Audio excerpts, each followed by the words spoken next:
कर्मचारियों की पेंशन का फॉर्मूला। नमस्कार, आप देख रहे हैं दिव्य हिमाचल टीवी और मैं हूं आपके साथ पल्लवी शर्मा। मैं आपके सामने हाजिर हूं हिमाचल आज का मुद्दा लेकर।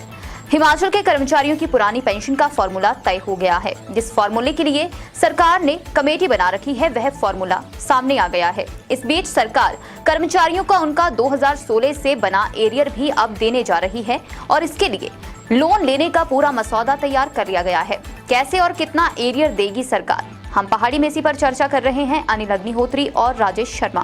कर्मचारियों पर बरसेगा पैसा, जी हाँ, चर्चा कर लेते हैं ऐसा क्यों हो रहा है। राजेश, बड़ी खबर आ रही है कर्मचारियों के लिए, राहत ही होगी अगर ऐसा हो जाता है, जिसके इम्कान है कि बहुत जल्दी होने भी जा रहा है। जी, सरकार बड़ा कर्ज लेने जा रही है। राजेश जी, किन मुलाजिमों को फायदा मिलेगा, कितना फायदा मिलेगा, क्या देखते हैं आप? बिल्कुल सही है। देखिए, मुलाजिमों और पेंशनरों दोनों को फायदा। अग्निहोत्री जी, हिमाचल प्रदेश सरकार एरियर के भुगतान के लिए कर्मचारियों का जो नए पे कमीशन का एरियर है, जितना भी एरियर है उसके भुगतान के लिए एक तरह से गंभीर हो गई है।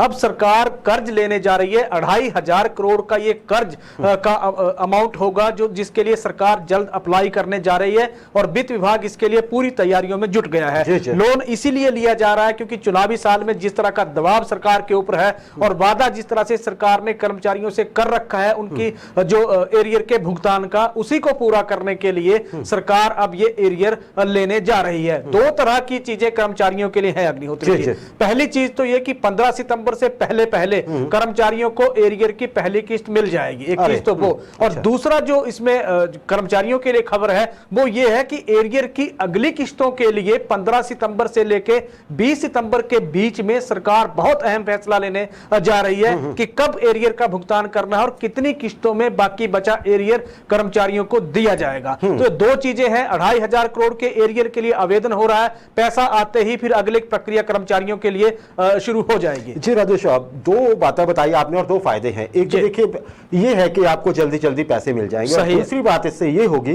कि उधेड़ बुन रही रहेगी। बिल्कुल, कि कब कितना मिलेगा, सरकार का क्या होगा, कौन सी सरकार आएगी, पैसे कब मिलेंगे, दूसरी या तीसरी किस्त कब मिलेगी, ये सब दूर हो जाएगा। सही, क्योंकि कैलकुलेट हो जाएगा और फिक्स हो जाएगा कि आपको कितना पैसे कब कब कब देना है सरकार ने। ये बड़ी बात है। राजेश, ये तो हो गई एरियर की बात और अच्छा भी है क्योंकि बहुत दिनों से यही बताया जा रहा था कि जी लगभग 6000 करोड़ रुपए एरियर में देने हैं। 1000 से क्या होगा, एक छठा भाग ही है, उसमें भी कैलकुलेशन थी कि क्लास 4 को ज्यादा या ऐसे जो भी है। राजेश, एरियर ठीक है लेकिन अभी तक जो 3% की एक डीए की किस्त अटकी हुई है ना, जी, कर्मचारी इंतजार कर रहे थे कि 15 अगस्त को ही मिल जाए, कोई चर्चा ही नहीं हुई थी उसकी। क्या लगता है आपको इन 2500 करोड़ रुपए में से थोड़ा उसके लिए भी जगह बन जाएगी क्या कर्मचारियों को? बिल्कुल सही है। देखिए, अभी थोड़ा से उसके आसार मुश्किल लग रहे हैं अग्निहोत्री जी। मुश्किल इसलिए लग रहे हैं कि 2500 करोड़ अगर हम देखें तो जो सरकार एक तरह से लोन लेने जा रही है उसको मिला के और पहले जो सरकार ने 1000 करोड़ लोन ले रखा है उसको अगर दोनों को मिला देते हैं तो 3500 करोड़ का अमाउंट सरकार के पास है जो कर्मचारियों और पेंशनरों को एरियर के रूप में सरकार जिसमें से भुगतान करेगी। अब क्योंकि जो अमाउंट सरकार ने कर्मचारियों और पेंशनरों दोनों के लिए एरियर का भुगतान करना है 10,000 करोड़ के करीब का अमाउंट वो बन रहा है। तो ऐसी सूरत में फिर उस डीए के लिए पैसा सरकार के पास एक तरह से बच नहीं रहा है अग्निहोत्री जी। तो सरकार यहां एक तरह से कहें तो बचने की स्थिति में सरकार आ गई है। डीए के भुगतान पे ही भी पूरी तरह से सरकार फोकस कर रही है और फिर उसके बाद एरियर के भुगतान पे ही पूरा फोकस सरकार का अभी तक है। और इसमें बड़ी बात है कि पेंशनरों की जिस तरह से जेसीसी पिछले दिनों हुई थी उसमें मुख्यमंत्री जयराम ठाकुर ने कह भी दिया है कि कर्मचारियों और पेंशनरों को सरकार एरियर देने जा रही है। अब पेंशनरों के जब जिक्र आया था तो उसमें मुख्यमंत्री ने कहा था कि 124 करोड़ पेंशनरों के एरियर के भुगतान के लिए सरकार के ऊपर एक तरह से देनदारी है। उसमें से अब पेंशनर और कर्मचारी दोनों को मिला लेते हैं तो अमाउंट बड़ा बन रहा है। इसीलिए सरकार अभी कोशिश ये कर रही है कि एरियर के अमाउंट को निकाला जाए। क्लास 3 से लेकर क्लास 4 पहले जो एक ऑब्जेक्ट आया था कि उसमें इन दोनों वर्गों को सरकार एक तरह से एक मुश्त भुगतान कर देगी, लेकिन अमाउंट वहां भी ज्यादा बन रहा है। क्लास 1 और क्लास 2 को सरकार नाराज करना नहीं चाहती है, इसलिए वहां भी कुछ अमाउंट जाएगा। तो फिर डीए की संभावना बिल्कुल कम हो गई है। एरियर पे के भुगतान पे ही पूरा फोकस सरकार का अभी तक है। राजेश, फिर तो ऐसा हुआ कि अगर मान लीजिए एरियर ही पहले निपटाना है तो महीनों लगेंगे अभी और कई बार कर्ज लेना पड़ेगा और मोटा कर्ज लेना पड़ेगा। अभी तो आप बता रहे हैं 2500 रुपए लेंगे तो 2500 करोड़ रुपए लेंगे तो 3500 करोड़ ही होगा। 10,000 के लिए तो 6500 करोड़ रुपए अभी और लेने पड़ेंगे। तो लेते लेते तो महीनों निकल जाएंगे, साल भी निकल सकता है, फिर तो बड़ी आसानी से निकल जाएगा अगर ऐसा ये सरकार का रुख।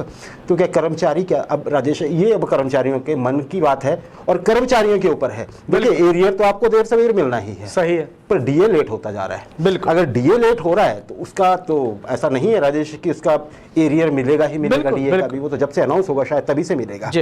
तो फिर अब देखते हैं सरकार पे किस तरह से कर्मचारी अपनी बात रखते हैं कि जी एरियर ही पहले खत्म कर लीजिए हमारा, या फिर डीए दे दीजिए महाराज अभी, और एरियर तो देते ही रहिए। बिल्कुल, समय बहुत और धन बहुत चाहिए पूरा एरियर चुकाने के लिए, ये ध्यान रखने वाली बात है। राजेश, ये 2500 करोड़ रुपए की वो बात जो सरकार लेना चाहती है कर्मचारियों के लिए।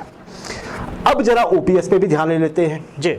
प्रदेश का कर्मचारियों का सबसे बड़ा मसला, अगर आप कहें सबसे बड़ा, इसलिए क्योंकि देखिए एरियर या बाकी चीज़ों पे प्रगति हो रही है, यहाँ बना हुआ है डेडलॉक। बिल्कुल, एनपीएस कर्मचारी बोलते हैं जी हमें कुछ नहीं चाहिए ओपीएस के सिवा। बिल्कुल। अब राजेश, आपने कल बहुत बढ़िया से एक्सप्लेन किया कि झारखंड सरकार ने क्या ऑफर दिया है कर्मचारियों को। सही है, ये हम पहले भी डिस्कस करते आए हैं इसी कार्यक्रम में, और शायद इसी कार्यक्रम में ये फॉर्मूला डिस्कस हुआ है कहीं भी। बिल्कुल, इससे पहले जी राजेश, अब मान लीजिए जैसा कि झारखंड सरकार ने ऑफर किया है और वहाँ के कर्मचारियों ने, जैसे हमने वीडियोस देखे, बाकी चीजें देखी कि वो वहाँ पे ढोल नगाड़े बजा के, और यही जो एनपीएस कर्मचारी हिमाचल के, उन्होंने कमिट किया हुआ है कि अगर वर्तमान सरकार ऐसा करती है तो वो भी वहाँ पे या सेक्रेटरिएट में या फिर मुख्यमंत्री साहब के घर पे जाके ऐसे ही खुशियां मनाएंगे और उनको धन्यवाद देंगे।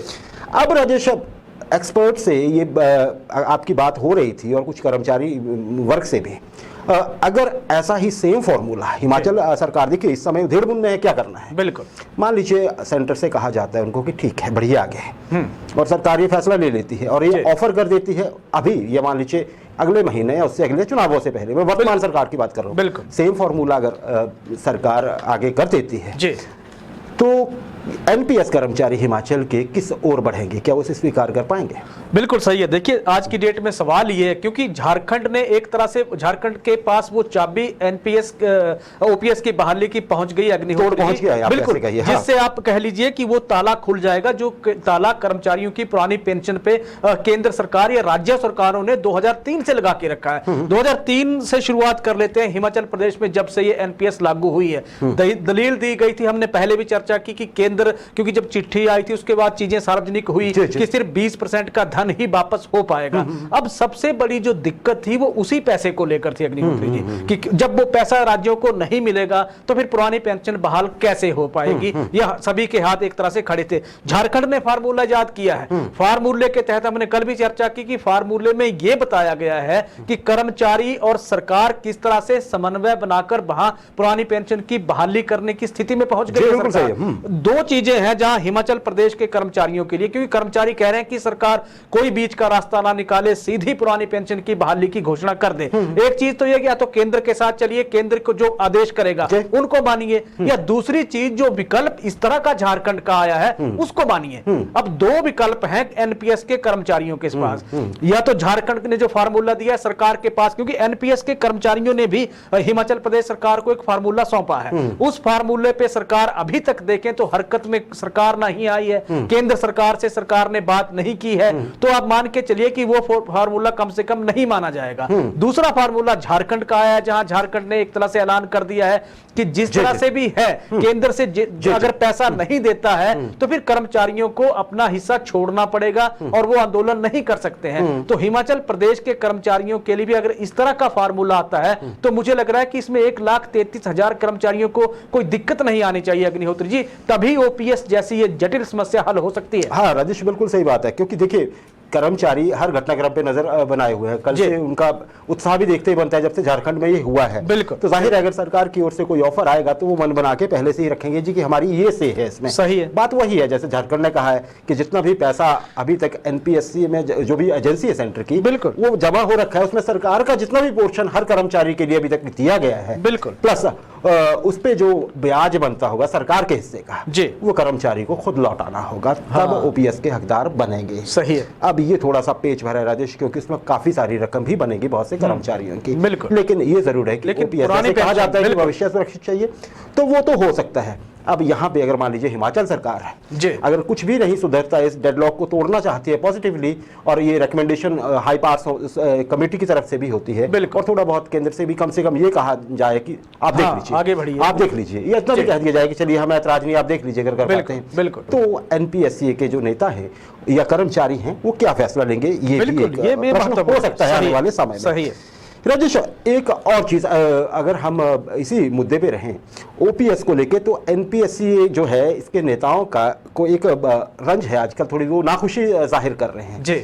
नाखुशी वो जाहिर कर रहे हैं। उनका आरोप ये है कि एनपीएससी का जो जितना भी एक तरह से ये मामला चला हुआ है जी, उसको एक नई दिशा देने का प्रयास किया जा रहा है, वो आरोप लगा रहे हैं सरकार पे। जैसे कि इसमें उदाहरण के लिए, जैसे मुख्यमंत्री साहब आजकल सीधे कांग्रेस पे हमलावर हैं कि आप वादा तो कर रहे हैं जी कि आप आपकी सरकार बनते ही ओपीएस देंगे। बिल्कुल, वो कह रहे हैं कि देखिए जब आपकी सरकारें थी तब आपने ये मामला क्यों नहीं उठाया, और अब आपको ये ज्ञान क्यों आ रहा है। बिल्कुल, तो कर्मचारी ये चाह रहे हैं कि जी ये बात ना हो, आप सीधे सीधे हमारी दूसरी बात करें। वो ये कह रहे हैं कि विषय से भटकना हो रहा है ये। इस पे नाराज है, क्या कहेंगे आप? बिल्कुल सही है। देखिए कर्मचारियों को हर सरकार से अपनी मांगों को पूरा होने की एक तरह से आस रहती है, लेकिन वर्तमान सरकार की बात करें तो कर्मचारियों को इस सरकार से उम्मीदें बहुत ज्यादा है अग्निहोत्री जी। क्यों बहुत ज्यादा है? क्योंकि कर्मचारियों के ऐसे बहुत से मसले इस सरकार ने, जयराम सरकार ने हल कर दिए हैं, जो आप मान के चले कि 15 सालों से इन मसलों को किसी सरकार ने एड्रेस नहीं किया था। मैं उदाहरण देता हूं, 2009 की भारत सरकार की नोटिफिकेशन इसी सरकार ने लागू कर्मचारियों के लिए कर दी। एनपीएस में अंशदान इसी सरकार ने 4% बढ़ा के 14% किया अग्निहोत्री जी। नया वेतनमान इसी सरकार ने लागू किया। C&V और LT को टीजीटी का दर्जा दिया। पहले तो मांग तक नहीं ये वर्ग उठा पाते थे। प्रवक्ताओं को लेक्चरर न्यू पदनाम जिस तरह की मांग उनकी 10 सालों से चल रही थी, सरकार ने दे दिया। और ये बड़ी बात यह है कि ये मांगे कोई ना रातों रात उठी और ना ही रातों रात ये मांगे हल हुई। सरकार ने भी मंथन किया और सरकार ने कहीं ना कहीं माना कि ये कर्मचारियों के लिए करना चाहिए, सरकार ने करके दिखाया। अब एनपीएसईए का जो संगठन है उसको जिस तरह की सरकार से आस है, उसको आस इसलिए है कि सरकार ने बहुत सारी मांगे कर्मचारियों की मान रखी है।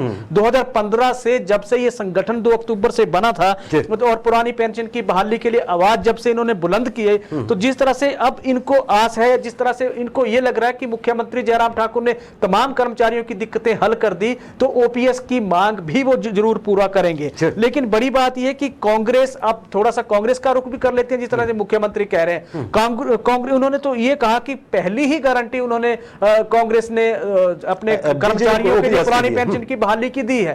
अब एनपीएस कर्मचारियों का स्टैंड आप यहां ये देखिए कि वो गारंटी देने के बाद भी वो वर्तमान सरकार से ही फिर क्यों, आप ये देखिए कि एक तरह से पुरानी पेंशन की बहाली की मांग कर रहे हैं। वो इसीलिए कर रहे हैं अग्निहोत्री जी क्योंकि उनको आस है कि सरकार समय रहते उनकी ये समस्या सुलझाएगी और उनकी एक तरह से ये तमाम दिक्कतें जितने भी हैं वो दूर करके सरकार 1.25 लाख कर्मचारियों को राहत देगी। जी राजेश, बिल्कुल सही बात है, आपने बिल्कुल सही कही। उम्मीद बरकरार है। अदरवाइज ये जो अनशन का दौर है ना जी, प्रदर्शन का दौर है, ये शायद रोक दिया होता और कर्मचारियों ने कोई एक नारा दे दिया होता है कि अब नहीं जी, वो ऐसा नहीं है क्योंकि उम्मीद कायम है। राजेश बिल्कुल सही है। सबसे बड़ा आप ये देखिए पीटीए का मसला था, जो सरकार है लाई पीटीए को, उसके बाद है ना जी हर कोई बचता रहा, पिंड छुड़ाता रहा कि ना ना जी ना, इसी सरकार ने वो सब किया है। बिल्कुल। तो जाहिर है उम्मीदें बहुत हैं। और देखिए आप जैसे आउटसोर्स के हजारों कर्मचारियों को एक तरह से उम्मीद है कि बहुत जल्दी सरकार करेगी, और भी बहुत सारे वर्ग है। आउटसोर्स है, एनएचएम है, पंचायत चौकीदार है, एसएमसी है, बहुत सारे, जितना मर्जी गिना लीजिए, जितना मर्जी गिना लीजिए, सही। लेकिन सबको देखिए आज तो सारे इसमें सरकारी सेवा में आने के लिए या बेटर उसके लिए बोल रहे हैं, लेकिन अल्टीमेटली होगा क्या? बात सबको ओपीएस की ही करनी पड़ेगी। सही है। चाहे आउटसोर्स से सरकारी सेवा में आ जाइए आप, चाहे आप पीटीए से आए हैं, आप एनएचएम से आ जाइए, कहीं से भी जिस मर्जी जगह से आ जाइए, कल को आपकी सबसे बड़ी मांग होगी ओपीएस। इसलिए शायद ये, और उम्मीद है सरकार से। अब देखते हैं सरकार इसको कैसे कंसीडर कर रही है और क्या बेस्ट ऑफर कर सकती है। राजेश, अंतिम प्रश्न मेरा, ओपीएस के लिए जो संघर्ष चला है एनपीएस कर्मचारियों का, क्या स्थिति है उसकी अभी? बिल्कुल सही है। देखिए क्रमिक भूख हड़ताल पे है, अनशन पे ये कर्मचारी बैठे हुए हैं। चारों लोकसभा क्षेत्रों में में इन्होंने अपने एक संघर्ष का बिगुल फूंक रखा है अग्निहोत्री जी। हमीरपुर में बॉय स्कूल के सामने जो रेन शेल्टर है, वहां कर्मचारियों ने पुरानी पेंशन की बहाली के लिए मोर्चा इन्होंने एनपीएस कर्मचारियों ने खोल रखा है। कांगड़ा चंबा का जो एनपीएस का संघर्ष है वो धर्मशाला में डीसी ऑफिस के बाहर वहां चल रहा है। शिमला संसदीय क्षेत्र का जो डीसी ऑफिस शिमला के बाहर जो क्रमिक अनशन था वही उनका चल रहा है। और फिर मंडी के लिए में मंडी संसदीय हल्के के लिए ये कर्मचारी शहरी मंच पे आंदोलन पे या क्रमिक अनशन पे बैठे हुए हैं। अब अगली रणनीति भी कर्मचारियों ने तैयार कर ली है अग्निहोत्री जी। 15 सितंबर से वोट फॉर एनपीएस का अभियान छिड़ने जा रहा है। 2 अक्टूबर को सीधे तौर पे एक बहुत बड़ा संघर्ष प्रदेश भर में होगा। अनशन का ऐलान इन कर्मचारियों ने कर रखा है। और उसके बाद भी अगर सरकार नहीं जागती है तो फिर 68 के 68 विधानसभा हलकों में जितने भी हैं वहां पे ये कर्मचारी क्रमिक अनशन शुरू करके सरकार पे दबाव बनाने की पूरी कोशिश करेंगे। संघर्ष का बिगुल फूंक रखा है, संघर्ष की राह अख्तियार कर ली गई है। मसला वही है, मकसद वही है कि पुरानी पेंशन को बहाल कैसे करवाया। बिल्कुल सही बात है। येन केन प्रकार, क्योंकि सबसे बड़ा प्रश्न कर्मचारियों का यही है कि नौकरी खत्म होने के बाद हमारे भविष्य का क्या होगा। सबकी दुआएं यही है कि ये मामला सुलझ जाए। सही है ना। सरकार को ये मंजूरी अगर केंद्र से चाहिए तो वो मिल जाए। ऐसा तो लगता है कि प्रदेश सरकार इसको सुलझाना चाहती है, बिल्कुल, लेकिन लगता है कि मामला दिल्ली में अटका हुआ है। तो ये डायलॉग टूटे और सबका भला हुआ और यहाँ पे हम लोग बधाइयां दे पाए। हम तो राजेश उस दिन का इंतजार कर रहे हैं जब एनपीएस कर्मचारियों को हम बधाई दें। सही है। झारखंड का माहौल हिमाचल में भी होगा। जी बिल्कुल बिल्कुल बिल्कुल राजेश।